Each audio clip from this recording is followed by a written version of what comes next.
¿Cómo están? Que Dios les bendiga. Qué grato poder entrar en sus hogares y poderles decir que Dios bendiga su vida y toda su familia. Vamos a la porción bíblica que siempre inicio con la misma.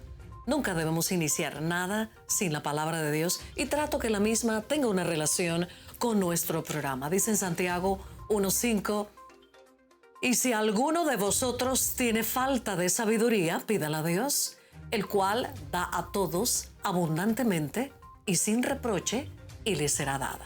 Repito, puede leerla conmigo. Dice, y si alguno de vosotros, me incluyo, tiene falta de sabiduría, pídala a Dios, el cual da a todos abundantemente y sin reproche, y le será dada. Santiago 1:5. Definitivamente nosotros debemos ser sinceros con nosotros mismos cuando algo no lo entendamos y no dejarnos llevar por lo que otros dicen. Pareciera que en Panamá es más fácil que otro me diga y me cuente que yo tomar un tiempo para leer, ¿verdad?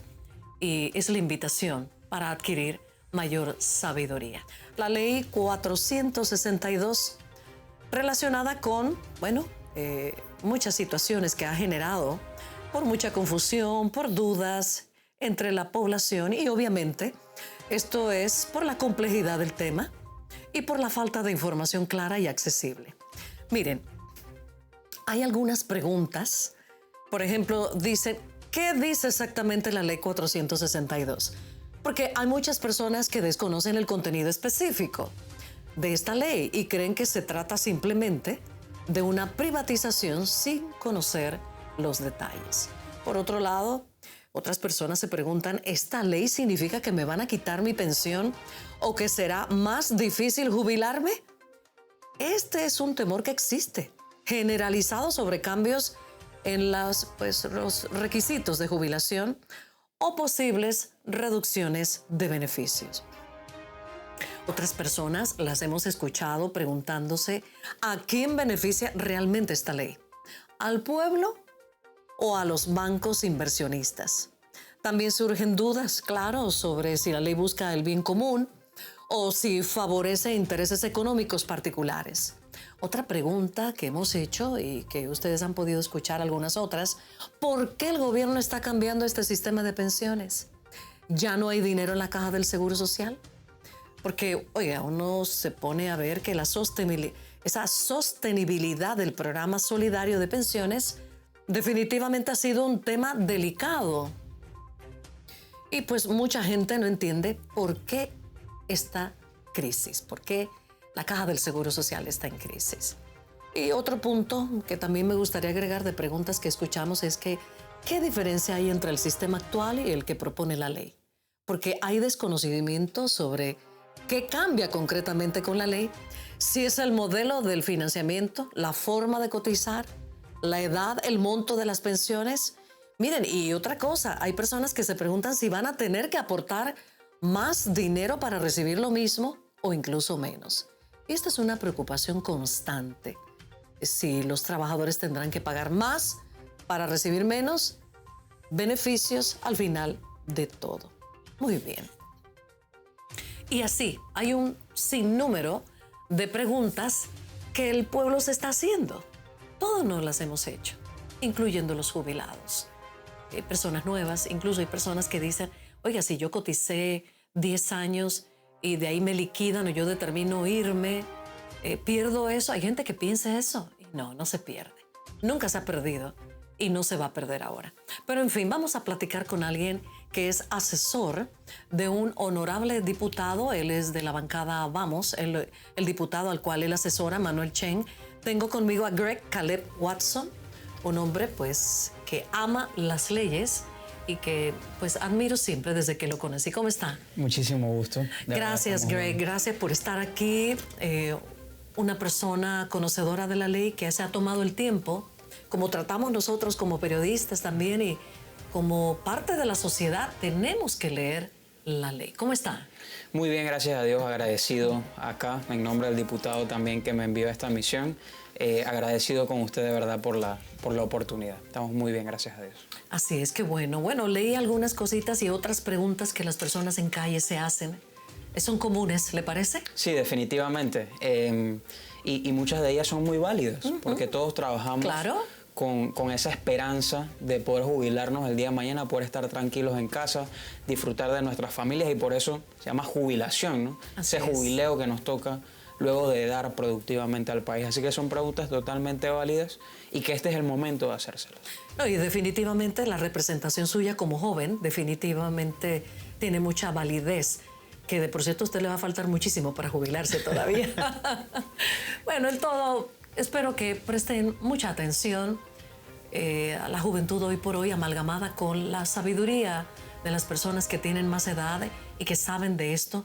Pero yo pienso que también la población se siente insatisfecha, incómoda en este banco de la Ley 462, obviamente por lo que todos como panameños hemos heredado de antiguos gobiernos. ¿Piensa igual? Sí, definitivamente. Yo creo que la desconfianza generalizada en nuestros gobernantes no nos permite necesariamente poder entender o buscar la verdad dentro de una ley, sino que siempre tenemos esta suspicacia, ¿no?, de que todo movimiento, toda acción que se dé a nivel gubernamental siempre nos perjudica.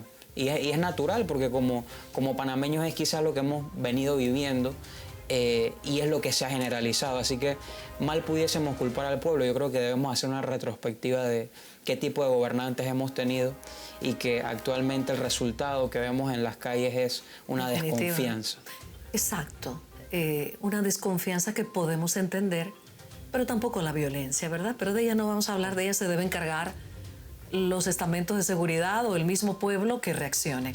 Ahora bien, Caleb, ¿qué sistema de pensiones propone la reforma y a quién afecta? Sí, dentro de lo que usted ha leído, que hemos leído, pero me gustaría que también usted explique. Claro que sí. Esta nueva ley propone un sistema de pensiones nocionales. Okay. Yo sé que es una palabra que quizás no manejamos todos los días, pero viene de la raíz noción.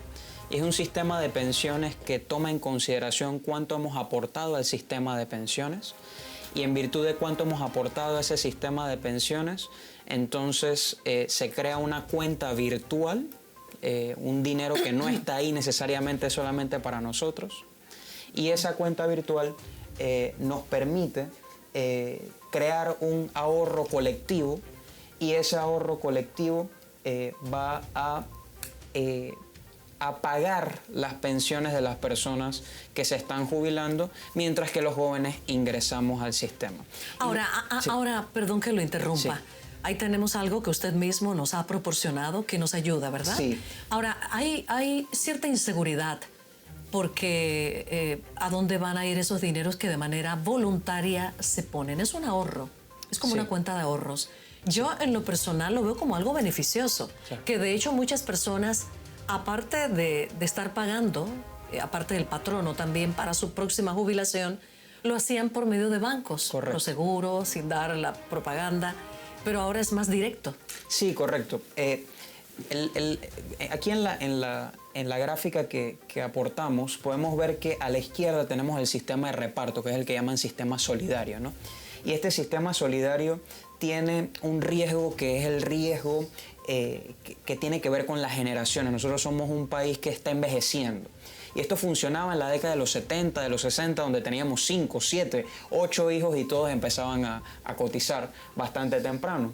Pero en la medida en que tenemos cada vez menos hijos, había que buscar soluciones. Y hubieron países que, como Chile, por ejemplo, que buscó la solución de las cuentas individuales, que básicamente es lo que hacemos en carácter privado, los que queremos jubilarnos quizás con un poquito más, que metemos, como usted comenta, este dinero en bancos y todo lo demás. El problema con este sistema es que es individual. El riesgo es individual, por lo que en Chile se pudo constatar de que comenzó a dar pensiones muy, muy bajas, porque el riesgo no se compartía. Y el nocional es una especie de mezcla entre ambos sistemas, porque a diferencia de las cuentas puramente individuales en las que la persona se paga su propia pensión, en las cuentas nocionales los jóvenes pagamos la pensión de de las personas que están jubiladas. Y al momento que nos llega a nosotros la etapa de jubilación, son los jóvenes de esa época los que nos van a pagar la jubilación. Pero esto que llamamos cuenta, a diferencia de las cuentas individuales, esta cuenta es virtual. ¿Qué significa? Es una especie de registro de cuánto yo he aportado al sistema. Y en base a cuánto yo he aportado al sistema, así va a ser mi jubilación. Ahora, eso es de manera individual.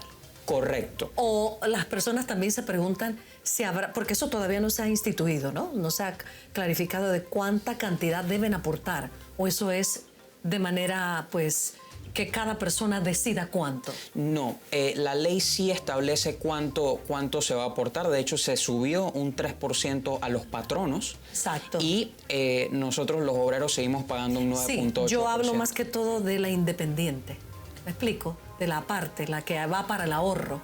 Sí, ahí quizás vamos a ir clarificando. Okay. Lo que pasa es que en la ley 51, que es del 2005, que trató de reparar el sistema solidario que ya venía herido de muerte, se creó lo que se llama un sistema mixto.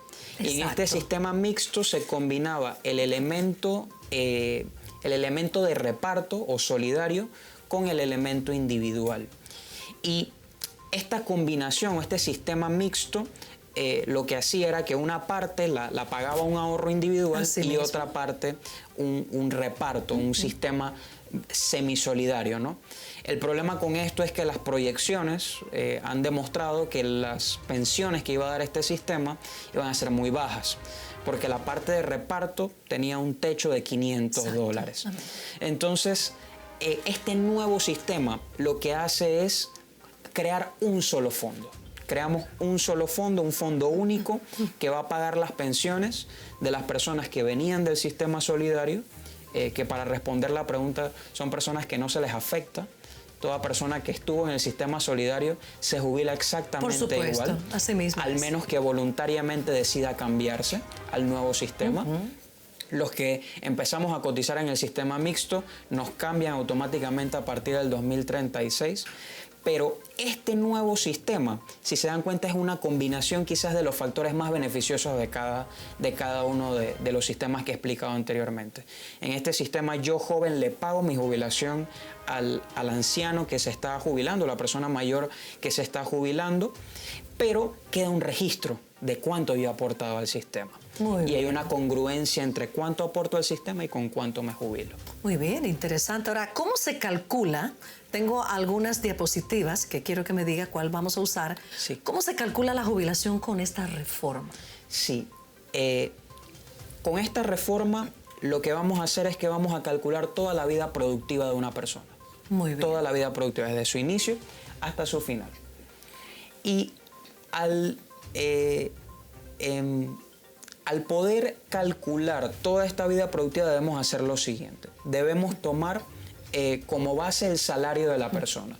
Y este salario de la persona, para los que venimos del sistema mixto y para los que decidan cambiarse del sistema solidario, se multiplica por 15 el salario mensual.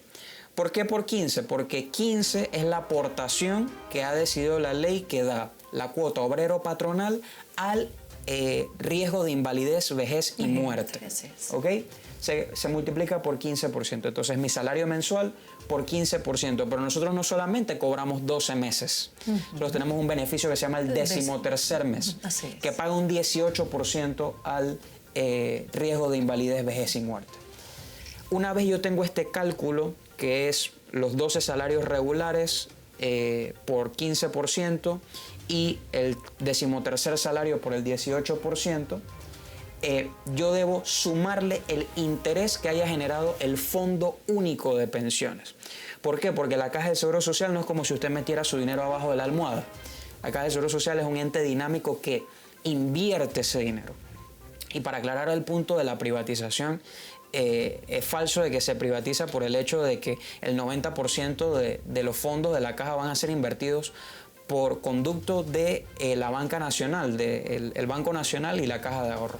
El 10% se puede invertir y está bien especificado en qué se puede invertir en la banca privada. Se le suma el interés el interés compuesto que se le llama, se le suma cada año, se capitaliza anualmente. Esto significa que si el fondo generó un 6% de interés, ese 6% se me suma en mi primer año. Así mismo. Y el próximo año, el dinero que me dio mis 13 meses más el interés compuesto, ese dinero se suma con el del próximo año más el interés del próximo año. Sería bueno hacer una captura a esto porque está bien explicado, porque eso es cómo quedaría, obviamente, con el salario actual. Correcto. Definitivo, con el ¿verdad? salario actual. Con el salario actual. Muy bien, ¿tenemos otra diapositiva? ¿O quieres seguir con esta? Si la podemos dar ahí un segundito. Vamos con la anterior, la que teníamos ya. Adelante. Dime. Luego de eso, cuando yo voy al final de la vida productiva de una persona, todos los salarios que tuvo, se hace el mismo cálculo que he explicado todos los años. Al momento de jubilarse, se suma cuánto ha generado todo este fondo virtual, porque ese dinero no está ahí abajo de la almohada. Ese dinero ya le ha pagado la pensión a otra persona. Exacto. Simplemente ese dinero me va a servir como una noción para poder sacar el monto de la jubilación. Ese dinero, ese fondo acumulado, que son cientos o decenas de miles de dólares, se divide entre 1000 y se multiplica por un factor que dice la ley dependiendo de la edad y del género. Y ese factor es el que me va a dar mi pensión mensual. Si se dan cuenta, todo este cálculo es lo que impide mentiras como decir que toda persona se va a jubilar con un 30%. Exacto. O que toda persona se va a jubilar con un 60%. Claro, es un cálculo muchísimo más dinámico que requiere de poner medidas estándar para lo que pasa en Panamá para que pueda dar una jubilación que vaya acorde a los estándares internacionales de qué es una pensión digna, que es algo que ya la OIT ha dicho que debe estar en un 60% del salario. De hecho, la misma ley, y es lo que planteaba en la próxima diapositiva, la misma ley establece una especie de seguro para las personas que no llegan a poder tener ese 60%. Que eso no existe en la anterior. No existe en la anterior. Ese seguro es en este. El artículo 178A de la reforma lo que indica es que deben haber unos requisitos, y estos requisitos tienen una razón. Estos requisitos no son para defraudar al pueblo panameño. Estos requisitos, la razón es porque se había detectado que con anterioridad en el sistema solidario, por ejemplo, una persona cotizaba con $100 y se iba con $100 y cuando iba a terminar su vida productiva, entonces ponía el salario real. Y el salario real era altísimo. Y se jubilaba con el 60% de ese salario altísimo, porque eran los 10 mejores años. Exacto. Entonces, para evitar ese tipo de fraudes que detectó la Caja del Seguro Social, entonces, para poder jubilarse con el 60%, ahora un mínimo de 240 cuotas, eso no se mueve de la ley anterior. Muy bien, claro.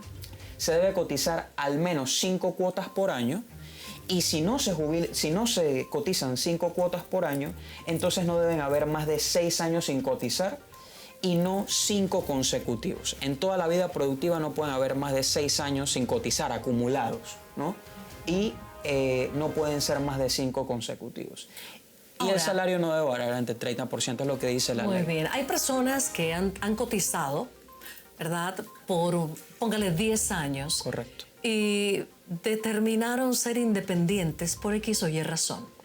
Y en ese tiempo, por temor o por desconocimiento, no cotizaron. Obviamente, lo de los 10 años anteriores no lo pierden. Para nada. Porque yo no sé de dónde ha salido esto que se va a perder.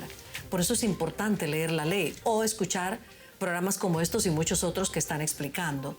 Ahora, pero si esa persona vuelve a cotizar, se suman esos 10 o 15 y se agregan al nuevo. Mire, licenciada Nubia, hay algo todavía más poderoso que no se ha mencionado sobre ese tema. Vamos a suponer que esta persona cotizó por 10 años y dejó de cotizar por 3 años porque fue independiente.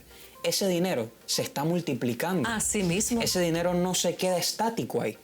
ese ¿Qué dinero... es lo que se piensa? Correcto, se piensa que se queda estático. No, la Caja del Seguro Social está invirtiendo su dinero, está pagando la pensión a otras personas y todo eso genera intereses. Para generar, exacto. Y esos intereses obviamente suman. Cuando esa persona retorna ya no tiene lo mismo que tenía antes. Y solamente para que su teleaudiencia entienda un poco el poder de estos intereses, podemos poner el ejemplo de una tarjeta de crédito. Ok. Es el mismo interés compuesto, solamente que a la inversa, en la tarjeta de crédito perdemos. Exacto. Pero en la Caja de Seguro Social ganamos. Y ha mencionado algo que es efectivísimo, que es el interés compuesto. Correcto. Que muchas personas tienen un desconocimiento y generar a través de un interés compuesto nos sorprende con los años. Sí, sí. Una persona, el interés compuesto tiene un carácter exponencial. Sí, total. Es decir, si usted comienza exponencial, viene de exponente, ¿no? Así si empieza es. con 2, luego son 4, luego es 4 a la segunda potencia, que es 16, y así nos vamos exponencialmente. Entonces es importante que la población sepa que no es meter el dinero debajo de la almohada. Así es. Nunca ha sido estático, ¿ok? Ahora, ¿cuántos hijos pueden ser beneficiados con esta nueva ley? Bueno, la respuesta es que todos los que tenga. Se ha estado difundiendo y me ha tocado ver como joven publicaciones muy atractivas para los jóvenes porque lastimosamente vivimos en una sociedad muy instantánea donde todo es muy rápido. Hay publicaciones muy atractivas que dicen si tienes 3 hijos, solamente uno puede ser dependiente, y eso es falso. Pero yo no entiendo por qué estas cosas tan falsas, que definitivamente todos tenemos derecho a poder protestar, a querer que algo me lo expliquen mejor, pero no entiendo de dónde salió todo esto, porque siempre se ha podido poner a varios hijos, los que se tengan. Sí, los que se tengan. Okay. De hecho, mucha gente critica, y hace poco en mis redes sociales, al ver esto, y que sé que hay gente que lo escucha y que puede crear cierto miedo, yo he tomado la decisión de, cuando veo algo, lo subo y vamos a hablar con la verdad. Y esta es una filosofía que tenemos, por lo menos en el despacho. No nos importa qué tanto nos incomode la verdad, vamos a hablar con la verdad y a partir de la verdad entonces tomamos posturas. Y cuando yo estaba tocando este tema, una persona me dice, no, por eso es que la Caja de Seguro Social está quebrada, porque uno puede poner a 12 hijos y la persona que no tiene hijos cotiza lo mismo. Y de un momentito, si uno mira los números, lo que está deficitario, lo que estuvo deficitario que generó esta reforma no es el fondo de enfermedad, que es el que puede disfrutar los dependientes, es el fondo de invalidez, vejez y muerte. Ahora, aquí la situación también es que cada vez hay más jubilados y menos cotizantes. Así es. Ese es un problema definitivamente. Aquí vemos los dependientes son beneficiarios. Sí, los dependientes no son asegurados y esto hay que dejarlo muy claro, son beneficiarios, se benefician del seguro que tiene su padre, su madre, su esposo, su esposa, en las atenciones médicas. Correcto. Lo obvio y conocido por años. En las atenciones médicas, si un hijo, el hijo no es asegurado, es beneficiario. Si un hijo menor de edad se cae en la escuela y hay que hacerle una operación porque se quebró algún hueso sensitivo, etcétera, eso lo cubre la Caja del Seguro Social por medio de las cotizaciones. Eso sigue existiendo y no ha variado de la ley 51. Y ahí no cambia nada lo de la ley anterior. No, hijos menores de 18 hasta los 25, dependiendo económicamente del padre o de la madre. Correcto. Esto es sin límite. Sí, padre, madre, cónyuge. Esto ha sido un gran beneficio. Definitivamente. Lamentablemente, toda la vida hemos hablado tan mal del Seguro Social. Obviamente, tiene que haber una reingeniería interna desde las atenciones. Yo sé, tantas cosas que han suscitado, ¿verdad? Ahora, por último, ¿qué pasa con la pensión de los difuntos? Eso, mucha gente se pregunta, e incluso antes de hacer el programa le pregunté a Greg, hombre, hablamos de esto. Y es muy interesante. ¿Qué pasa cuando alguien es jubilado, llega a alguna situación y parte con el Señor a la patria celestial? ¿Qué pasa con ese dinero? Sí, y es una pregunta muy interesante por el hecho de que, como bien hablábamos antes de iniciar el programa, es una pregunta que mucha gente se hace y dice, no, ese dinero se lo roban. Y la verdad, o hablando legalmente, lo que dice el texto de la ley actual es que una vez usted se jubila, su viuda o su viudo tiene derecho a un 50% de lo que usted le hubiese tocado como pensión por 5 años. Y luego de esos 5 años a usted le van a desembolsar el resto del dinero que esta persona ahorró en toda su vida productiva.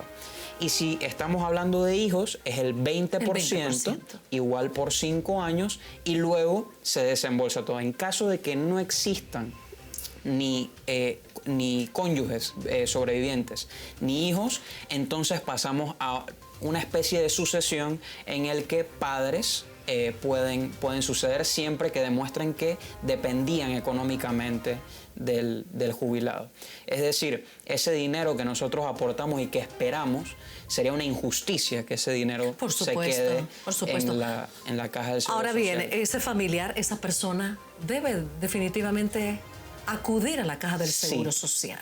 Muy importante. Uno debe acudir. Una vez la persona fallece, el duelo, en medio de esta circunstancia, alguien debe acompañar a ese cónyuge, que en este caso puede ser la viuda, el viudo o los hijos, también acompañarlos. Así es. Muy interesante. Habrá personas, Greg, lo interrumpo, que dirán, pero que Nubia invitó a alguien de la caja del Seguro Social. Hemos invitado a alguien que asesora a un honorable diputado de la bancada Vamos, que es Manuel Chen, y que se ha leído la ley. Hay personas que no la han leído. ¿Cuánto tiempo le tomaría para invitarlos a que la lean con calma? Wow. Y le soy sincero de una interioridad. Esto han sido casi 6 meses de trabajo. No es fácil. Yo sé que no es fácil leerse casi, yo todavía no he terminado. Casi 200 artículos. Exacto. Pero yo hago un llamado al patriotismo, que es lo que se ha dicho en muchas veces en las calles, porque somos un pueblo que siempre nos ha llamado la atención el tema del patriotismo, por nuestra historia, por nuestra identidad cultural.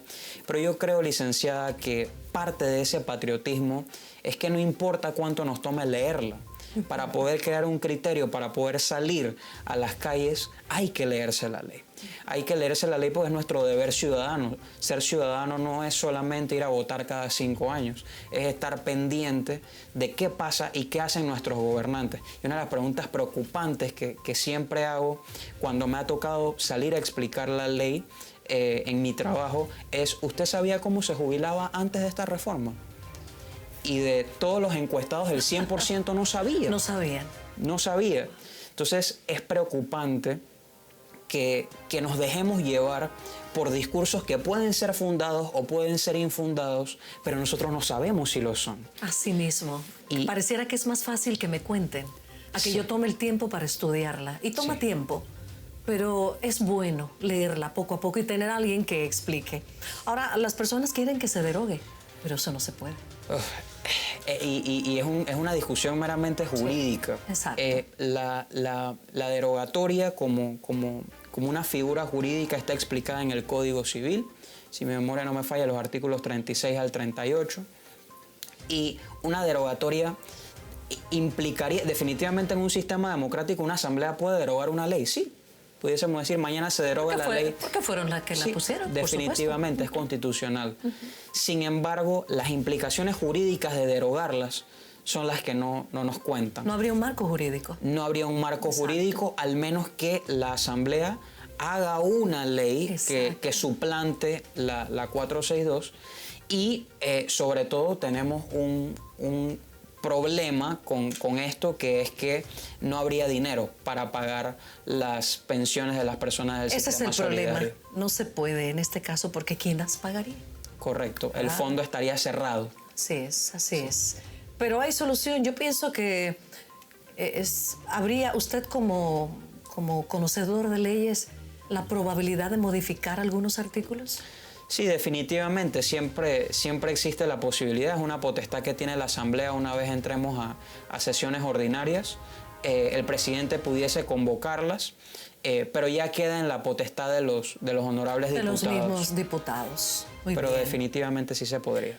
Ha sido bueno. Es bueno si nos reunimos leyendo la ley con alguien conocedor de la misma, atendiendo a programas como estos, sin tener que estar hablando de los posibles perjuicios que tienen una base de gran desconocimiento y han generado todo lo que hemos vivido en nuestro país. ¿Verdad? Gracias, Greg. Gracias. Caleb Watson.